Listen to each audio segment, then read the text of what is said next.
Oke, kita mulakan hari ini pelajaran hadis mulai daripada hadis 1502. Silakan. Siapa nak baca 1502? Masih lagi bab zuhud dan warak tajuk dia. Silakan. Sila.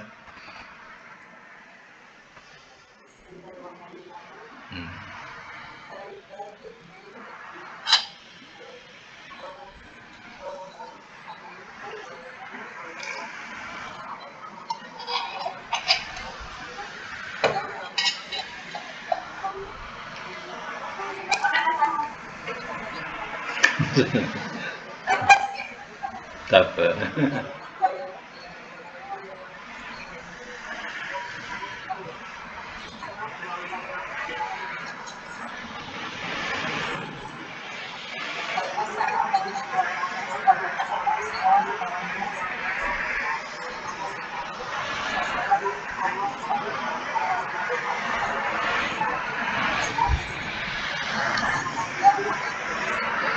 Baik ya, catatkan hadis hari ini bab zuhud dan warak lagi ya, tak habis. Jadi hadis 1502. Boleh cak? 1502 catatkan hadis sah. Hadis sah. Matan diperintah berbakti. Diperintah berbakti. Bracket, menjaga diri daripada melanggar batas-batas Allah. Hukum wajib.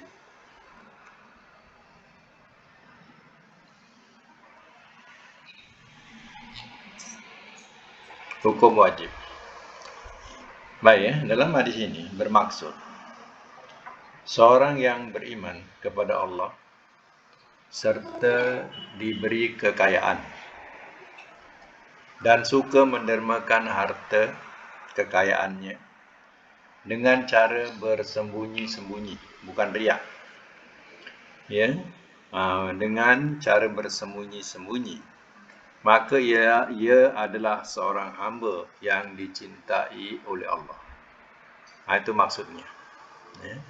Itu yang di dalam hadis itu, sesungguhnya innallaha yuhibbul abdat taqiyya al-ghaniyya al-khafiyya. Ya, sesungguhnya Allah yang mencintai hamba yang bertakwa, yang kaya, yang bersembunyi. Itu maksudnya ialah Allah cinta ya kepada hambanya ya, yang diberi kekayaan tapi dia bertakwa dan mendermakan dan membelanjakan hartanya dengan bersembunyi-sembunyi. Ya, dalam hadis lain, tangan kanan memberi, tangan kiri tidak tahu. Ya. Diibaratkan macam itu. Ya. Jadi hukum dalam hadis ini berlaku demikian. Berbuat demikian itu adalah sesuatu yang wajib buat seseorang. Baik, kita sama lagi.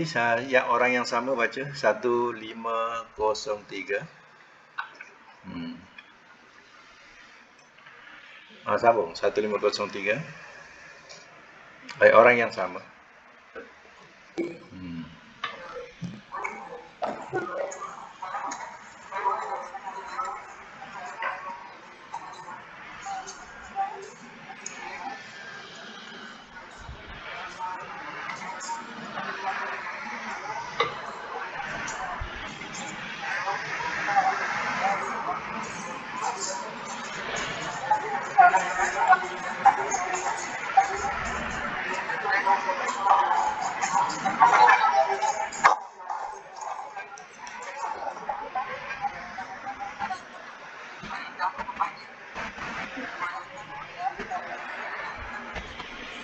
Ya. Catatkan 1503 hadis sah. Matan, dianjurkan kita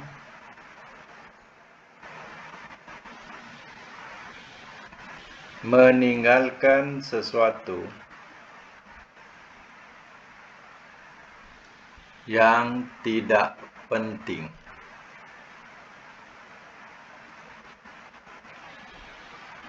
Saya ulang, dianjurkan kita meninggalkan sesuatu yang tidak penting. Hukum lil irsyad.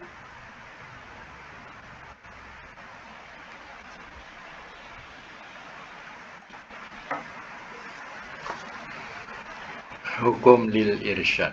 Nah, yang lil irsyad ni untuk pimpinan ya. Baik ya, apa maksud dalam hadis yang dibaca tadi? Hadis 1503 iaitu seseorang muslim yang baik ialah orang muslim yang tidak suka melakukan hal-hal yang merugikan dirinya. Jika ia tidak dapat berbuat baik, lebih baik diam. Ya. Jadi itulah ya yang dimasukkan ya sebaik-baik Islam seseorang meninggalkan apa yang ia tidak berguna bagi dirinya. Nah, jadi nak jadi Islam, seorang Muslim yang baik, kenalah dia tinggalkan ya perkara-perkara yang ya tidak berfaedah buat dirinya. Ataupun ya diam itu lebih baik daripada ya berkata-kata yang membawa kepada dosa seperti mengumpat dan sebagainya. Baik ya, hadis 1504 siapa nak baca? Silakan. Silakan.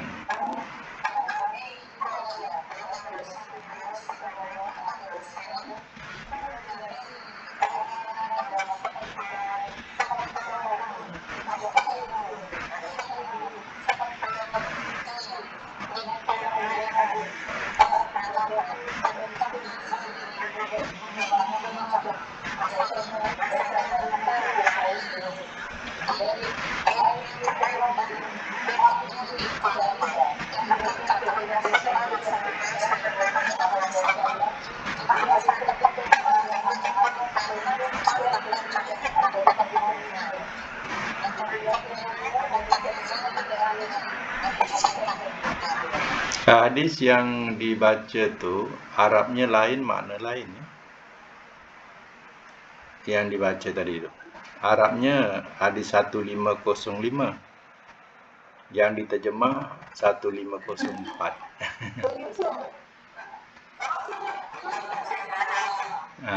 Okey, sambung yang atas pula. Baca.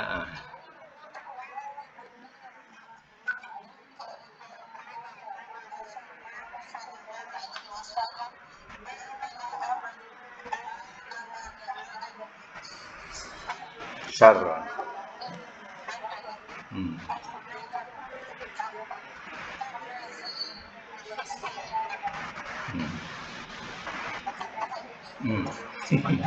Baca bawah pula. Baca mana yang bawah pula.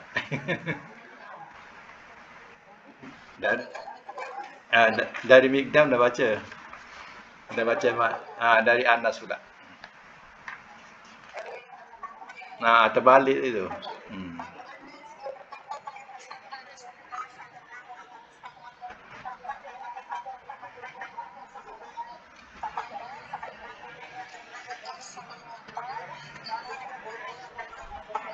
Ya. Okey, untuk pembetulan betul ataupun tidak, hadis 1504 dari Mikdam. Dari Mikdam. Arabnya Arab dia Anil Mikdam. Okey, betul.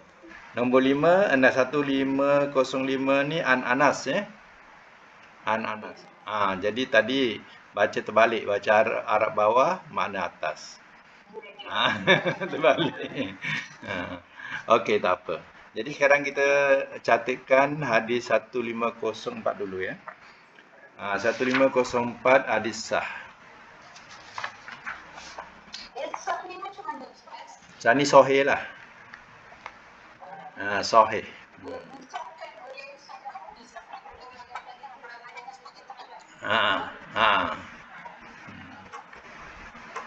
Hadis sah matan dianjurkan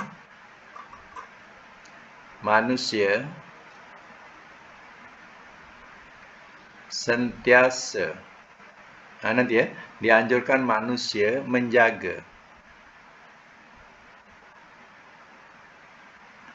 soal makan, minum yang akan memenuhi perutnya.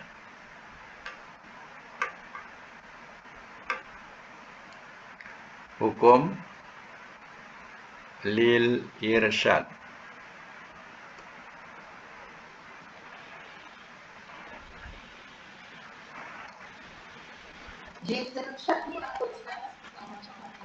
Untuk pimpinan.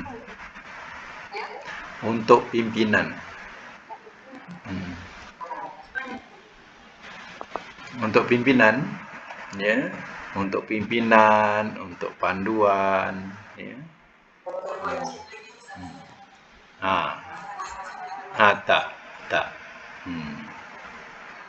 Dijadikan sebagai pimpinan atau pengajaran, ya.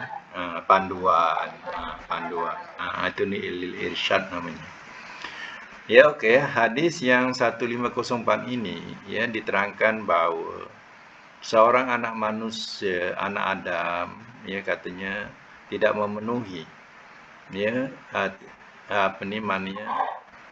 lebih jahat daripada apa yang ia mengisi perutnya. Maksudnya apa? Seorang manusia yang mengisi perutnya dengan hal yang haram, berarti dia telah mengisi poketnya, ya, atau poket perutnya dengan cara yang jahat.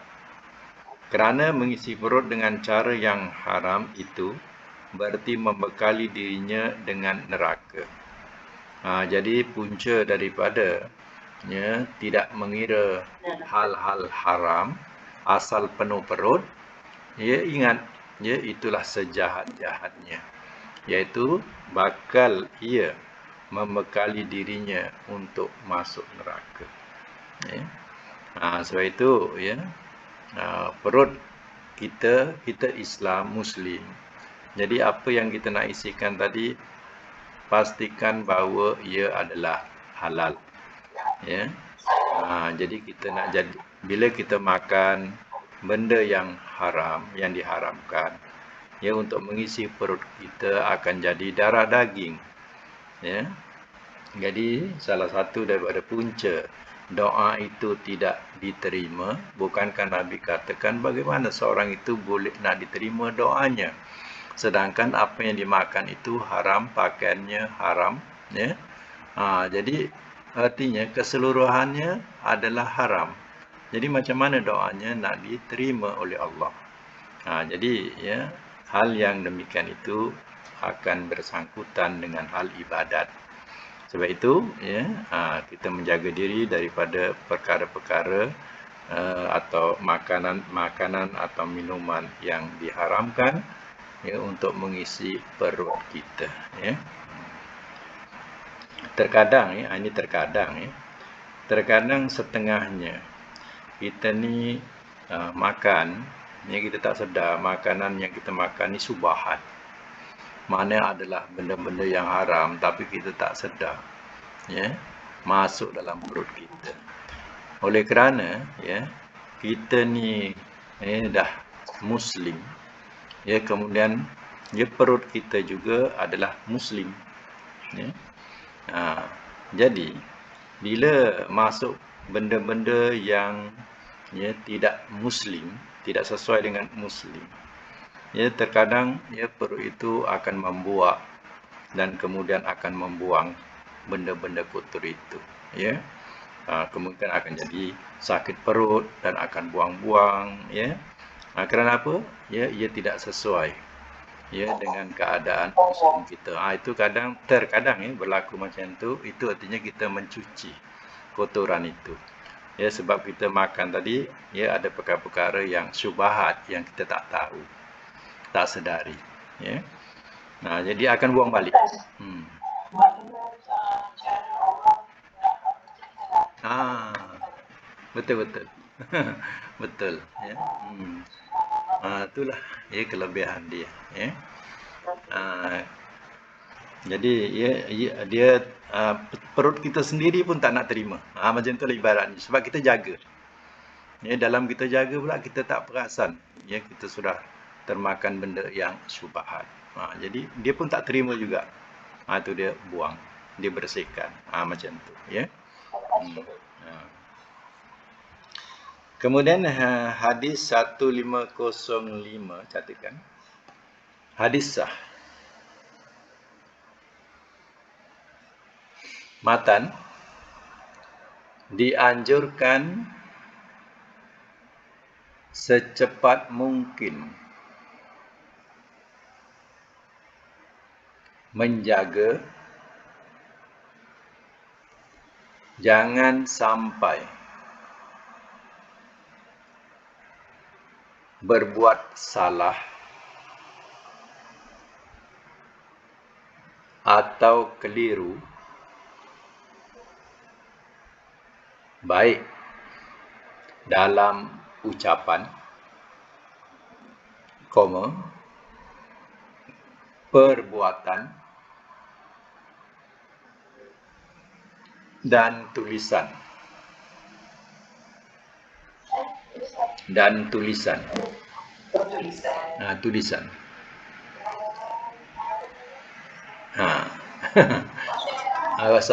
WhatsApp tulisan. Dan sebagainya. Hukum berusaha wajib. Berusaha wajib. Baik. Hadis yang dibaca ini menerangkan setiap anak Adam dapat berbuat salah. Tetapi sebaik-baik orang yang berbuat salah ialah orang yang banyak bertaubat. Jadi segenap manusia tidak ada luput dari berbuat keliru. Dan kekeliruan itu boleh hapus apabila seorang bertaubat dan mohon ampun kepada Allah. Kerana itu, manusia yang paling baik ialah manusia yang gemar bertaubat dan mohon ampun kepada Allah. Baik kesalahan yang dilakukan itu dengan sengaja ataupun kerana khilaf. Jadi artinya taubat itu jangan lupa. Maknanya kalimah taubat adalah kalimah yang menunjukkan kita kembali kepada Allah. Contoh perkataan astagfirullah apa maknanya? Astagfirullah, aku minta ampun kepada Allah. Itu perkataan astagfirullah. Apalagi kita baca doa keampunan seperti Nabi Adam, lagi cantik.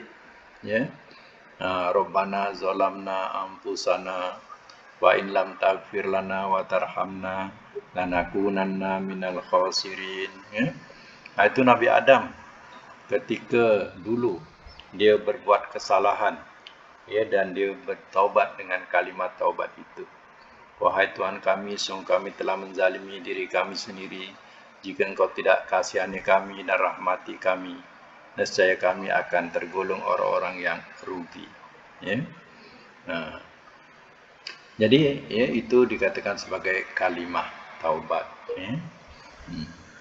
Jadi Allah menerima taubat Nabi Adam.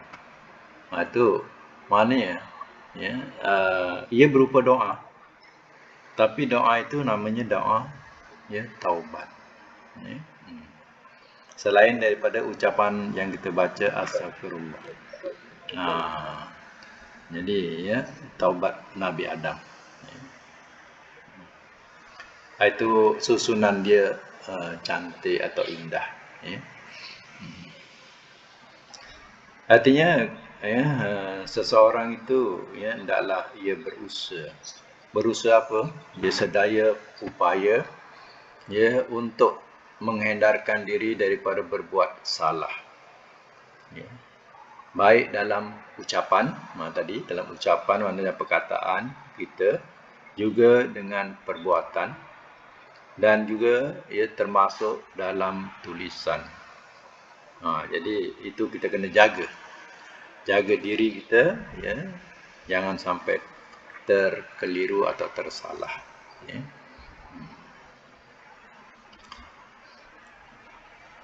Baik ya, kita teruskan hadis 1506 ya, yang terakhir ni untuk tajuk ni.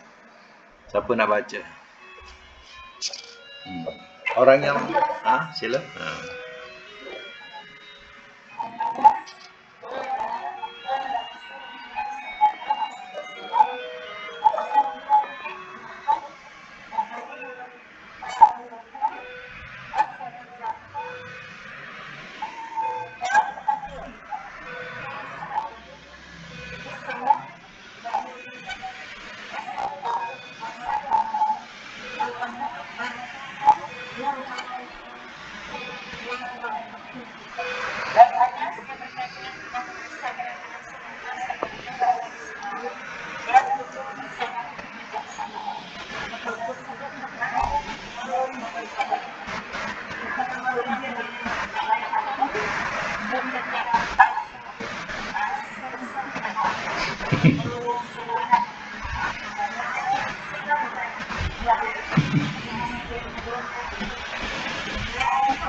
Ya. Mana kitab tu Asy-Syu'ab. Asy-Syu'ab tu maknanya kitab Syu'abul Iman. Asal kitab itulah. Ya, Syu'abul Iman. Ataupun Syu'abul Iman. Ya. Baihaqi. Baihaqi tu. Baihaqi, ya. Baik ya, catatkan dulu 1506, hadis boleh dipakai.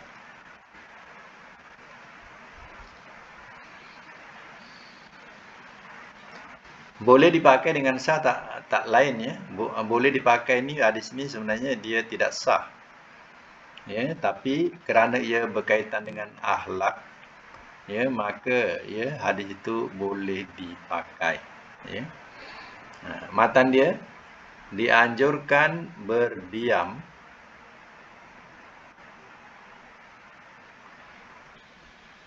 dan tidak turut campur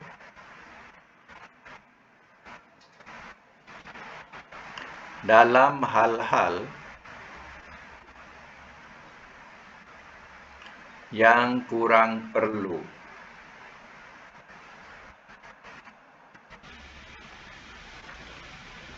Hukum lil irsyad.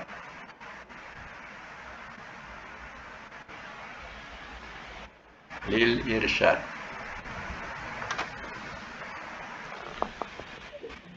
Untuk pimpinan ya.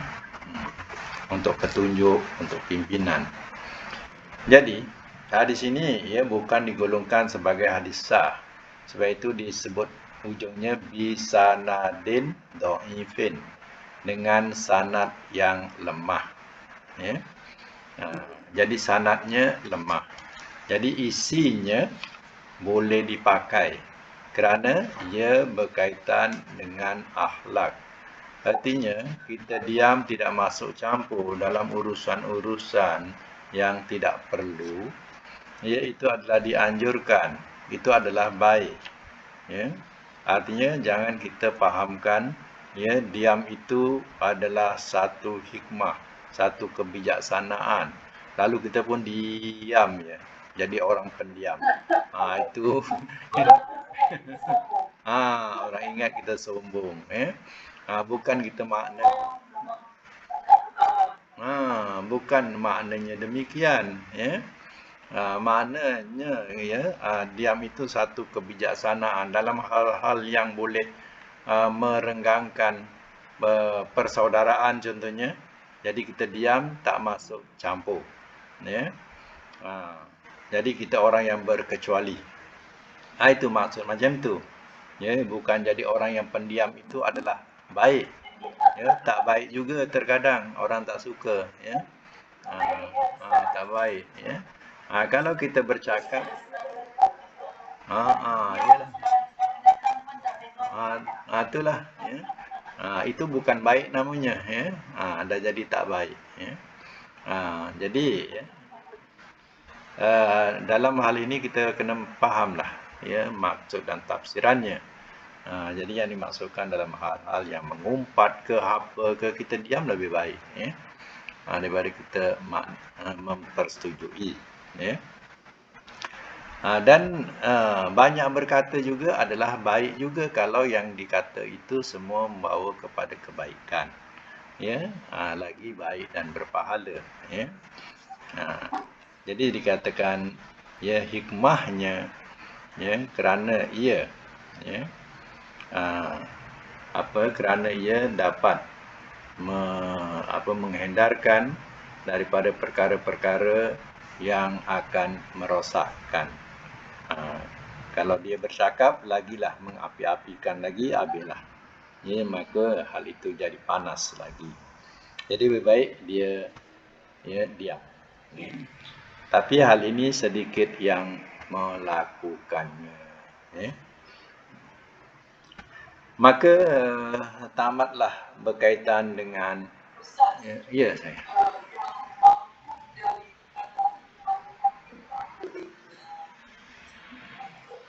Mana mauquf ni mana terhenti.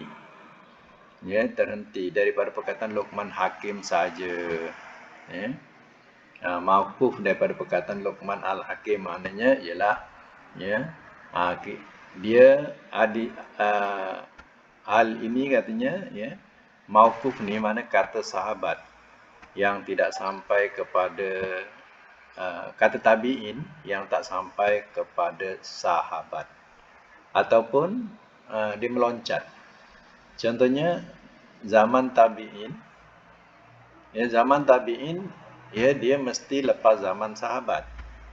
Jadi kalau zaman tabi'in dia nak meriwayatkan hadis, sudah tentu dia kata telah berkata Umar, contoh melalui sahabat, telah berkata Umar. Dan Umar berkata dia dengar dari Rasulullah. Tapi si tabi'in ini contohnya dia meloncat terus kepada Rasulullah. Adakah dia jumpa Rasulullah? Dia tak jumpa Rasulullah, dia jumpa sahabat. Jadi hal macam ini namanya mauquf. Mauquf. Luqman Al-Hakim ni bukan Luqman Al-Hakim yang dalam Quran tu. Bukan. Ini Luqman Al-Hakim. Ini tabi'in. Macam tu. Baik, berkaitan dengan akhlak yang mahmudah. Mahmudah ni mana yang terpuji, yang kita pelajari itu sepanjang tu semuanya adalah akhlak mahmudah. Maknanya akhlak yang terpuji. Sekarang ni kita masuk kepada akhlak yang mazmumah. Mazmumah ni yang tercela. Jadi tajuk dia Kitabut Tarhibi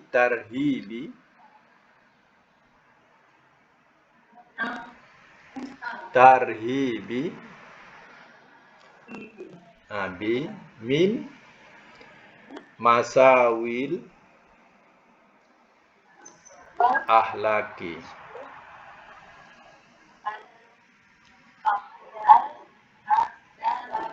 Masawil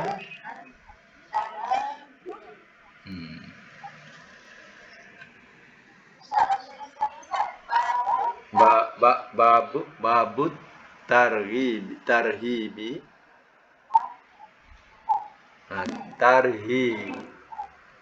min masawil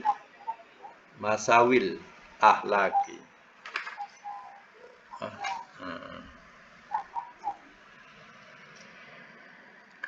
Ini yang dikatakan sebagai akhlak yang tercela. Ya.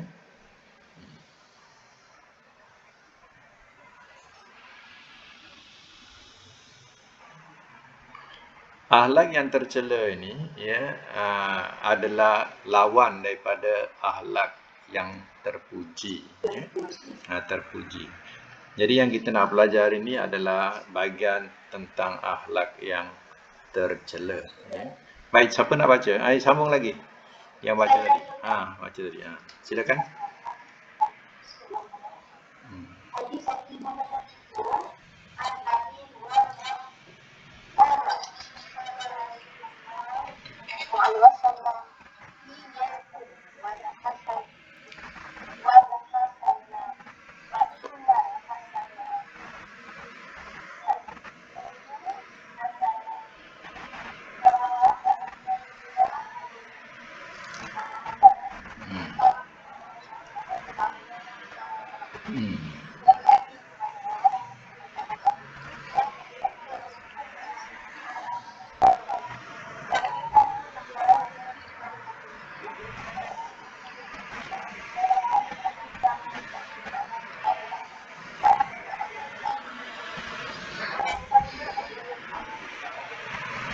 Ya. Satu lagi.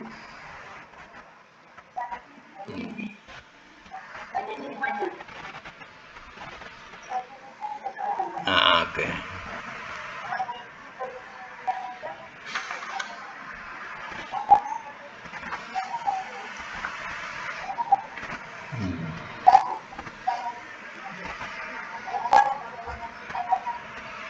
Satu lagi.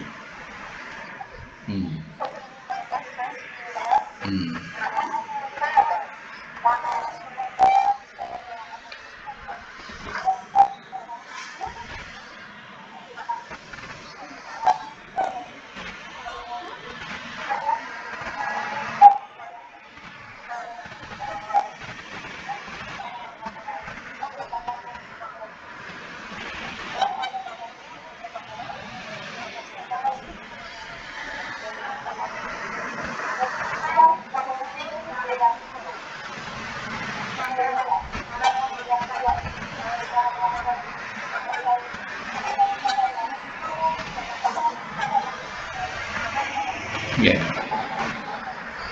Nanti kita terangkan ya. Okey, baik. Catatkan dulu hadis 1507 dengan 1508. Sekalikan. Hadis boleh dipakai.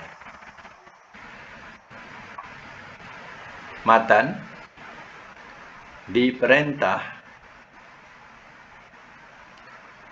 menghilangkan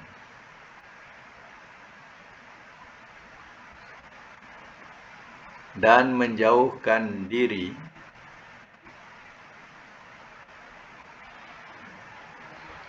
daripada dengki.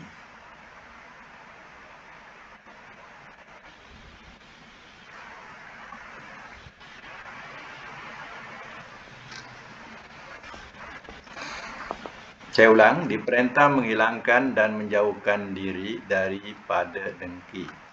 Hukum lil irsyad.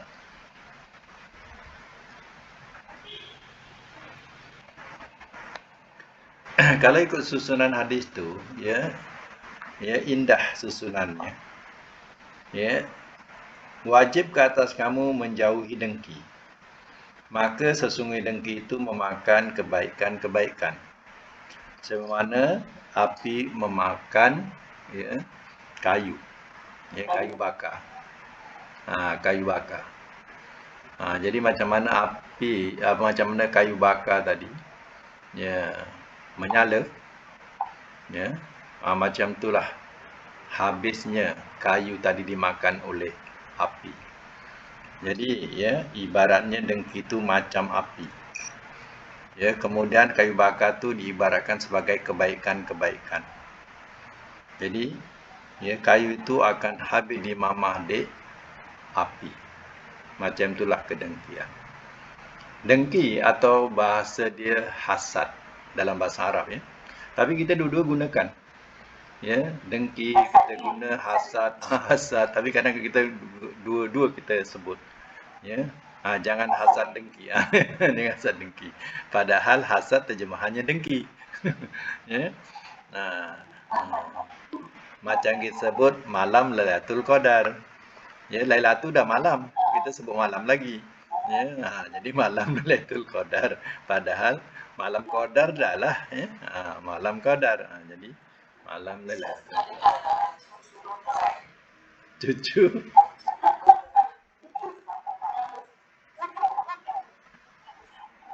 Oh. Oh. Cuba.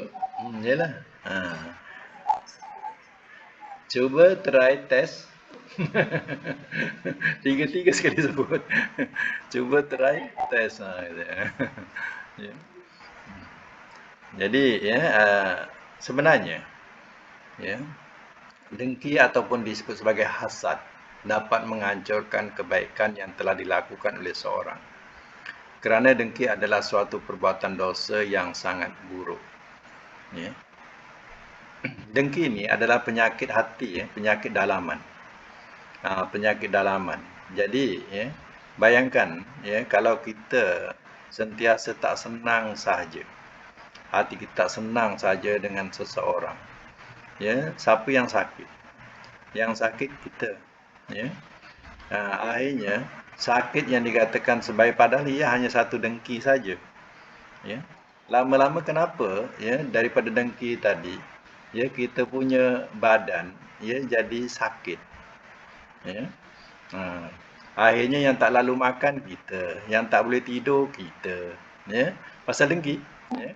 Akhirnya yang terjejas badan kita juga, yang rusak badan kita juga, padahal hanya dengki saja, ya. Sebab itu terkadang, ya, kita kena lawan juga, ya. Contoh misal kata, ya, jiran kita beli kereta baru.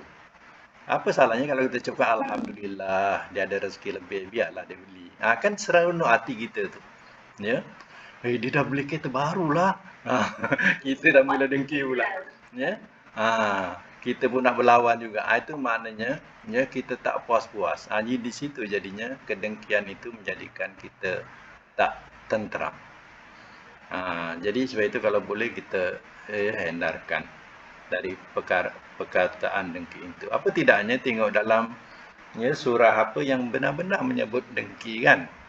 Ya, min syarri hasidin iza hasad. Min syarri hasidin daripada kejahatan orang yang dengki iza hasad apabila ia melakukan kedengkian. Kita sendiri berlindung dengan Allah supaya kita berlindung daripada orang yang dengki apabila dia melakukan kedengkian kat kita. Kita sendiri berlindung. Tapi tak sedar yang kita ni dengki ku semangat. Jadi kan terbalik. Kan? Sebab kita tak faham. Ya? Baca surah ya? Surah An-Nas contohnya. Ya? Surah apa? Surah Al-Falaq. Ya? Min syarri hasidin iza hasad, surah Al-Falaq, ya. Tapi kita tak sedar, ya, bacaan tu telah menemplak diri kita, ya.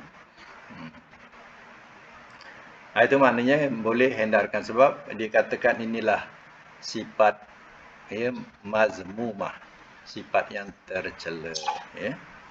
Tapi ada dengki yang dibolehkan, ya. Ada dengki yang dibolehkan.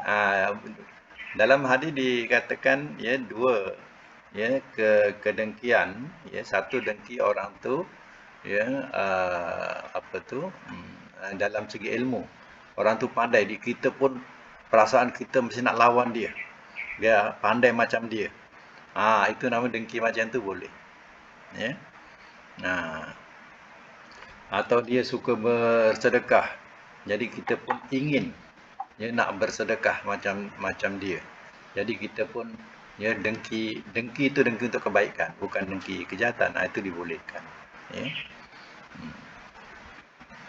Baik, itu berkaitan dengan dengki. Yang 1509 ya. Catatkan hadis sah. Matan diperintah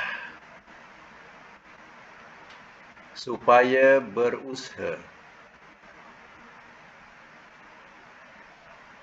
tidak timbul marah.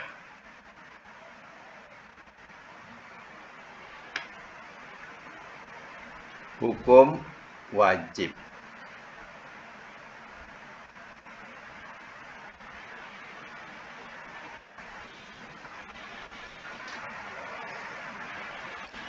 Tadi dalam hadis yang dibaca tadi disebut pengguling. Ya. Saya ulang hadisnya, laisa syadidu bisur'ah. Ya, bukanlah dikatakan syadid kuat, ya, orang yang sur'ah. Ya, ahli gusti. Pengguling tu ahli gusti. Ya. Mana bukanlah dikatakan orang kuat tu orang yang kuat kelahi ataupun ahli gusti. Ya, bisur'ah. Innama syadid, sesungguhnya tidak lain orang yang kuat itu allazi yamliku nafsahu, iaitu orang yang dapat menahan dirinya indal qadab, ketika marah. Qadab tu mana marah? Ya, ghairil maghdubi alaihim, bukan orang yang dimurkai atas mereka, daripada perkataan qadab. Ya. Jadi sebenarnya orang yang kuat ni orang yang boleh menahan marah itu kuat. Kalau kau hari wrestling sekalipun, ya, tidak dikatakan kuat kalau tak boleh nak menahan daripada marah. Jadi orang yang kuat ni orang yang dapat menahan daripada marah. Ya. Seorang yang mampu. La taghdab. Ya, jangan marah. Ya. La taghdab kan makna jangan marah. Ya. Jadi seorang yang mampu mengendalikan emosinya dan tidak mudah marah dalam menghadapi sesuatu, maka orang itulah yang dinamakan orang yang kuat. Jadi ukuran kuat bukanlah ukuran fizikal, ya, kita punya body, tapi ukuran kejiwaan. Ya, jiwa kita boleh, ya, menahan diri daripada marah. Sebab, ya, faham sajalah, kalau marah ni, ya, maknanya dia tidak nampak lagi kebaikan. Contohnya orang yang sedang marah, ya, kalau dia dia tidak memandang, ya, benda-benda yang di depan itu adalah berharga. Ya, kadang dia campakkan, dia pecahkan, ya, dah tak nampak lagi kebaikan. Ya. Padahal kadang barang-barang tu jauh beli daripada London, sayang, ketika marah pecah habis. Ya. Contoh macam itulah, tak nampak lagi kebaikannya. Ya. Bila dah elok menyesal pula. Ya. Habis barang-barang pecah. Itu salah satu daripadanya akibat daripada tak dapat menahan emosi, kemarahan. Ya.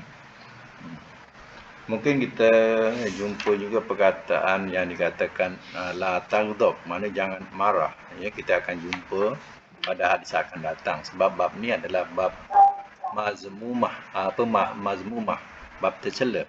Jadi akan datang kita akan jumpa juga bab berkaitan dengan Nabi, ya, mengajar seorang tu jangan marah. Ya. Marah boleh, marah kerana Allah, ya, kerana dia berbuat perkara-perkara mungkar kita marah. Itu tak apa, itu kerana Allah. Ya. Baik lagi, siapa nak baca? 150, 10, okey. 1510 ya.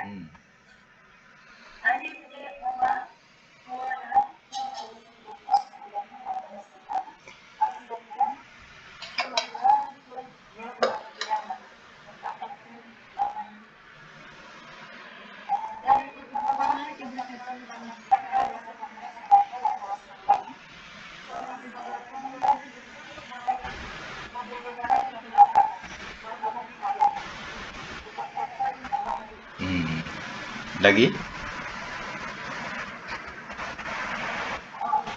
Hmm.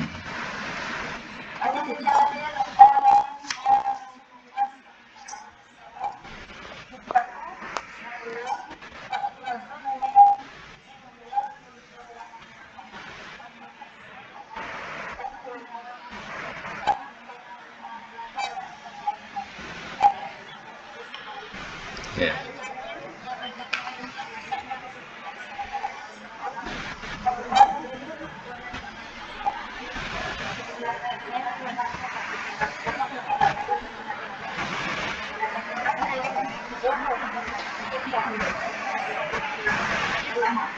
Hmm.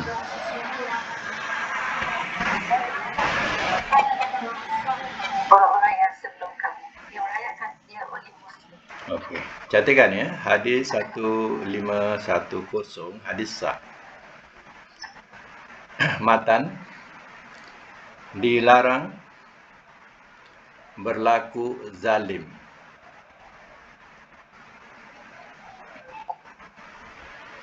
Hukum haram.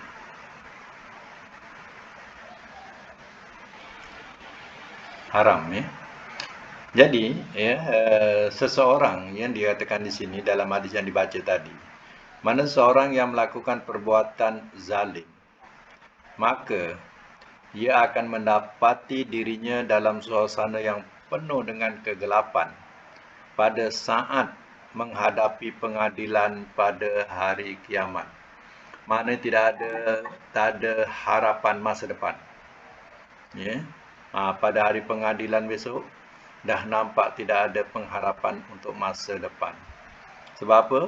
Ya, kehidupannya, kesenangannya, kemewahannya, ya, kerana kita menindas, menzalimi orang lain.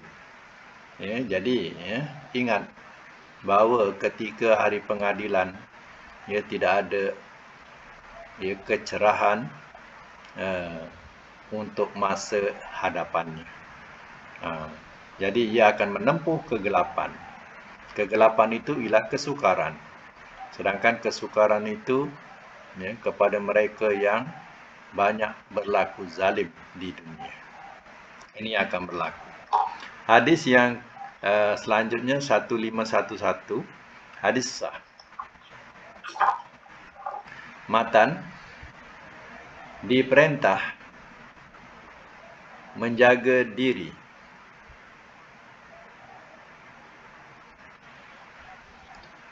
daripada kebakhilan.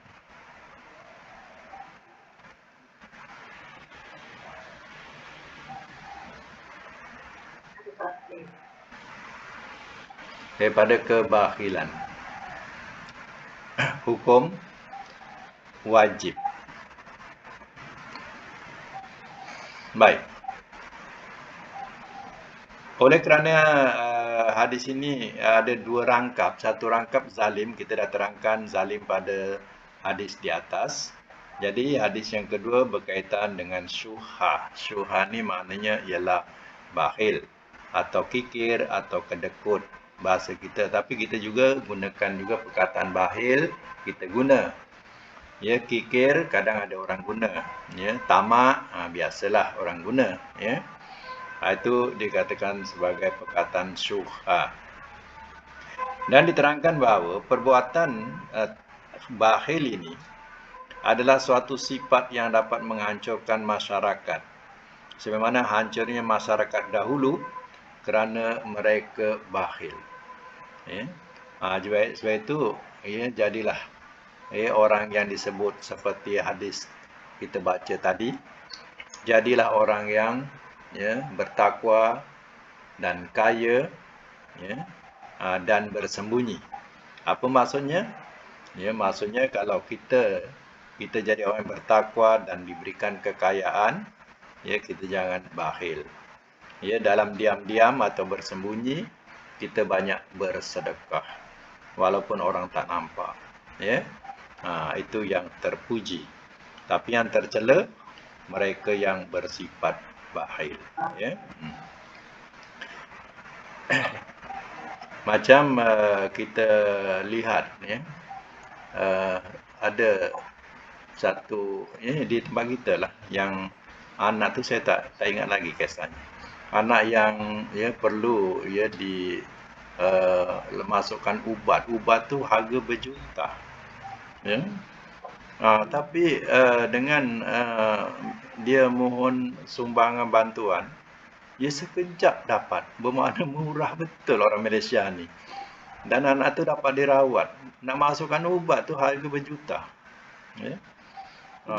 Jadi nampak macam mana simpati orang-orang kepada si anak ni. Anak ni masih kecil, baby lagi dia. Ya. Anda ingat tak kisah tu? Dapat dirawat. Dia tak tahu kisah selanjutnya sama ada budak tu dah sihat ke tak ikuti lagi. Ya, tapi dia dah dapat rawatan tu, dah cukup duit tu.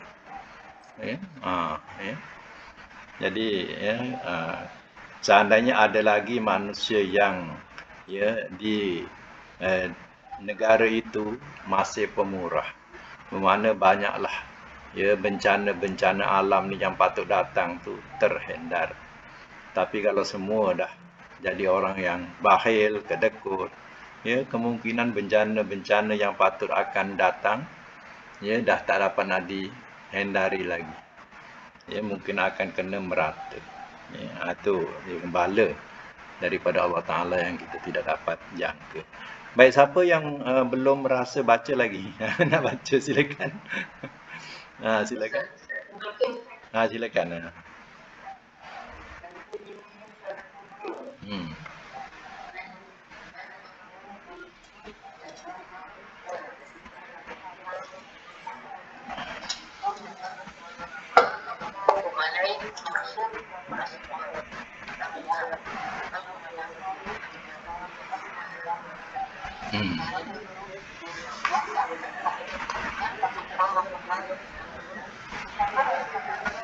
Paling takutnya kata umat dia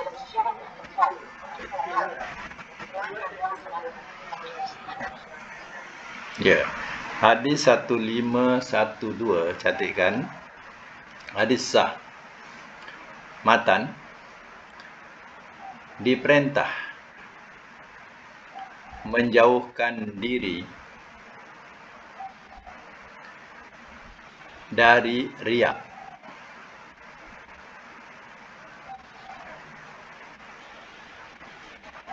Dalam bracket, syirik kecil dalam semua hal.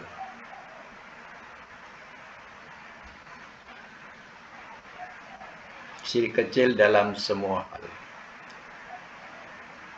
Tutup bracket. Hukum wajib.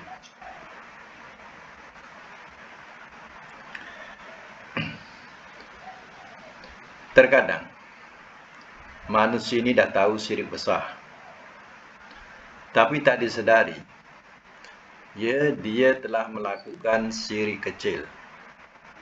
Syirik kecil ni dia tidak menggugurkan iman, tapi menggugurkan amal. Syirik besar dia menghapuskan semua dosa, semua pahala. Itu syirik besar. Tapi syirik kecil dia menghapuskan amalan kita masa itu. Contohnya, kita bersedekah kerana riak, nak tunjuk-tunjuk, dah tak ada pahala. Kan habis kita punya kerja tu mana? Amal tak dapat pahala. Kita pergi rajin pergi solat di masjid, tapi hati kita berkata-kata, biar orang pandang aku orang yang alim, orang yang warak. Dalam hati macam tu. Berartinya kita punya amal tadi sudah tidak ada pahala lagi. Kerana kita niat dalam hati kita berkata-kata sedemikian. Itu namanya riak. Itu dikata syirik kecil, kita tak sedar. Kita berpuasa tak pernah kita sembunyikan, melainkan setiap puasa, aku puasalah. Jadi saya nak cerita, orang tak tanya pun aku puasa. Ya, orang jadi orang tak tanya pun kita ceritakan. Jadi itu namanya nak menunjuk-nunjuk. Ya, jadi perkara hal ini bahaya sebenarnya. Jadi bahayanya apa? Setiap amal kita nak buat semua nak tunjuk. Ya. Nak tunjuk-tunjuk. Itu namanya riak. Ini dikatakan syirik kecil. Aku takut, kata Nabi, yang mengenai kamu ialah syirkul asghar, syirik kecil, iaitu riak. Ya, riak ni kita makna riak. Riak ni daripada perkataan ro'ah, lihat. Ro'ah.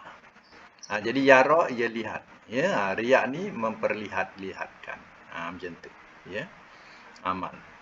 Jadi ya, kita berhati-hatilah dalam kita beramal. Macam mana nak menghapuskan kalau datang? Ya, kalau datang banyakkan astagfirullah. Man bila kita kita nak buat baik macam tu, dia datang. Bisikkan tu. Ya, dia datang. Kita hapuskan dengan ucapan astagfirullah, astagfirullah. Sampai kita rasa benda tu hilang, bisikkan tu. Ya. Baru kita buat, ya. Jadi sama Adik kakak abang semua kan. Macam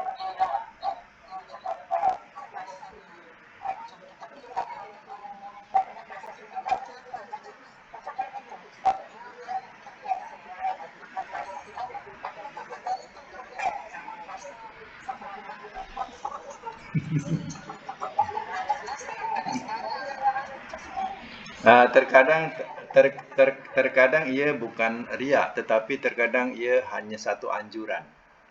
Anjuran dan menggemarkan supaya dia berbuat. Itu tak mengapa. Ya. Macam tu. Ya. Ya. Jadi macam-macam lah perkara amal. Macam mana?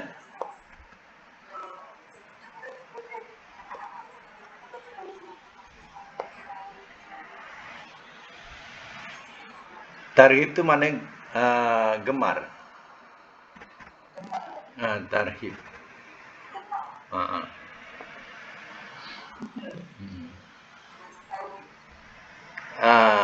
Masawi, ya. Kita kena masawil akhlak. Maknanya masawil akhlak tu akhlak tercela, akhlak jahat, akhlak tak baik. Kita kena sambungkan kepada masawil akhlak.